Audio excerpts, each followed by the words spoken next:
মানুষের তো ব্যাপক সারা। এর আগের বার যখন আমি 300 ফিটে গেছিলাম বরিশাল দিয়ে বাইসাইকেল চালায়, এই সাইকেলটাই অন্যভাবে সাজানো ছিল, আমার গায়ে অরিজিনাল মানে আপনার ডাটা সহকারে দান ছিল।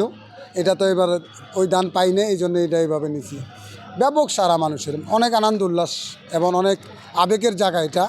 আপনি আমার জায়গায় আসলে আপনি মনে করবেন যে আসলেই তো একটা বিনোদন, একটা আনন্দ উল্লাসের বিষয়। আমি ভোলা থেকে গতকালকে সকাল 11টায় রওনা দিছি, 2টা 20 মিনিটে বরিশাল এসে পড়ছি। বরিশাল পৌঁছার পরে চিন্তা করলাম বরিশাল বসে থাকবো, হোটেলে খাওয়া দাওয়া করছি। খাওয়া দাওয়া করার পরে আমি জানি বরিশাল সদর উপজেলা 5 নম্বর 5 আসনে এই এমপি প্রার্থী মুজিবুর রহমান সরোয়ার সাহেব।